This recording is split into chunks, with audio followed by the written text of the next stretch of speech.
Hi everybody, Mark Moorhead here at the Hall of Flame Museum of Firefighting in Phoenix, Arizona. I have the honor to be the Curator of Education at the largest historical firefighting museum in the world.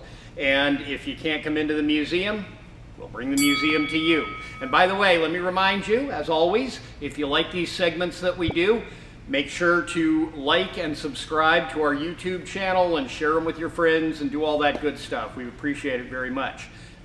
And today we're in Gallery 3 and we're going to take a look at one of the international parts of the Hall of Flame Museum's collection. Most of our trucks are from the United States, but we do have a few from other countries, and this is one of our favorites. This is an ERF or ERF Pump Escape. That's what they call it, and it's from Great Britain. The new Fire Service Training Centre at Reigate is opened by the Home Secretary Major Gwilym Lloyd George. Mr. A.H. Johnston, Chief Officer of the Surrey Fire Brigade, is with him. 100 selected volunteers from all over the country are starting a 6-month course, which will train them to commando fitness and teach them to handle equipment never used before.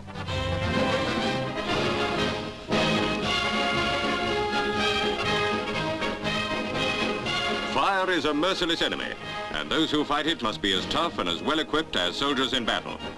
Bravery alone is not enough. They must know exactly what to do, and they must have the right tools to do it with.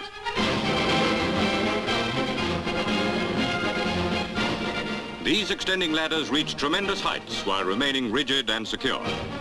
Carrying unconscious or even frightened survivors down one of these calls for nerves of steel and perfect training. Here's another method of rescue. Rank and file firemen are not the only people who will learn from this school. With its dummy buildings and up-to-date facilities, it will enable the fire service to try out new equipments and develop new drills more thoroughly than ever before. Lessons which could only be learned in fighting real fires may now be mastered before the fires start.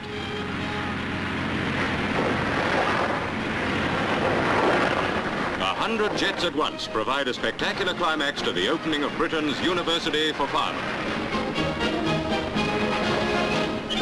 This one was built in 1968 by a major truck manufacturer, kind of heavy-duty trucks in the United Kingdom, called ERF, but a lot of people just call them ERF. And they make fire trucks, among other kinds of trucks. They made this one in 1968 for Nottinghamshire, presumably somewhere near where Robin Hood did his thing and where the sheriff of chased him around and all that stuff. But this was for a little town called Retford, and they had it until about 1980.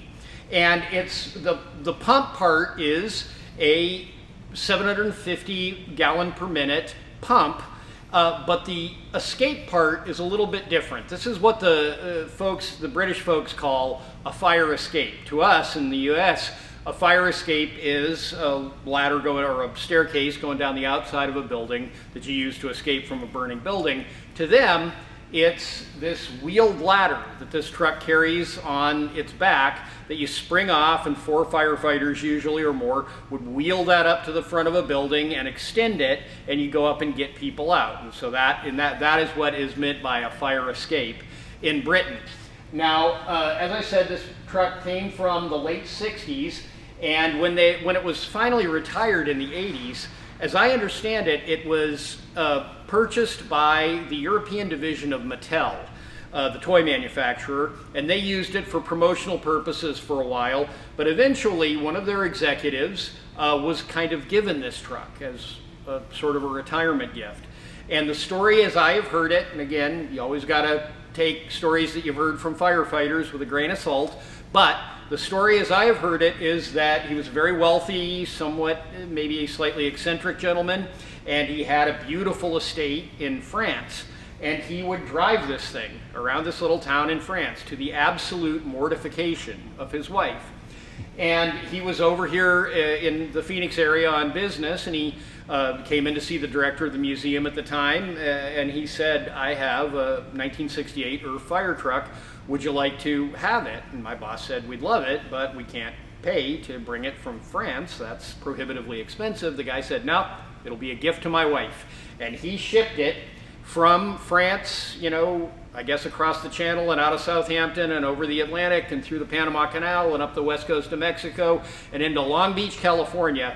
And what I was told is that a couple of guys from the museum went over to Long Beach and got it, and they were driving it on a Friday afternoon in basically rush hour traffic, no learning curve at all. You can see we got the right-hand drive here, out of the Los Angeles area. And the guy who was sitting over there told me he looked down and he saw the California Highway Patrol, you know, the chip guy, come up on the motorcycle, and he was looking up and he said, I could just see his mind work, and he went, no, I'm not going to ask.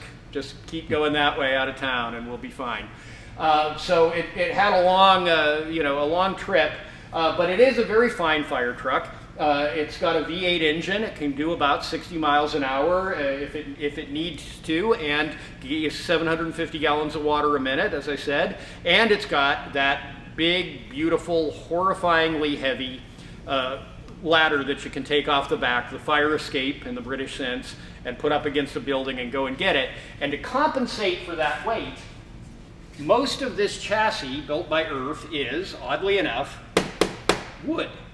The chassis is wood, which seems like kind of a funny thing for a fire truck to be made out of in the 20th century especially. It's covered with what the British folks would call aluminum, and that worked very well for them.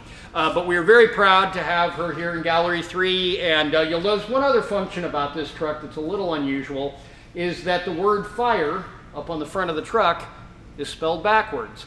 And in my hometown in Pennsylvania, that was also true. Fire, ambulance, they were spelled backwards, and I wasn't necessarily the quickest child. I thought, gee, did they make a mistake or something like that? And finally, I asked my mom, and she explained that if you look in the rear view mirror, of course, if the fact that a big red vehicle isn't coming, you know, if that isn't enough of a clue for you, you will see it spelled correctly in your rear view mirror. So that's why they sometimes did that, and maybe some places, for all I know, still do. Also, sometimes people ask us about this window sticker, which is in memorial of the tragedy on 9/11, September 11th, 2001, why this would be on this retired fire truck from the 60s, 70s, and 80s from over in the United Kingdom.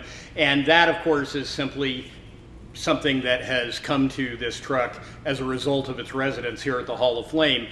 We haven't in a while, but we used to use this truck in parades with some regularity, and I think somebody just added it for one of the parades here in Phoenix that this truck was in. Anyway, that's our ERF. We love her. Thanks for stopping by the Hall of Flame Museum YouTube channel, and come back and see us again often. I'm Mark Moorhead at the Hall of Flame Museum. Bye-bye.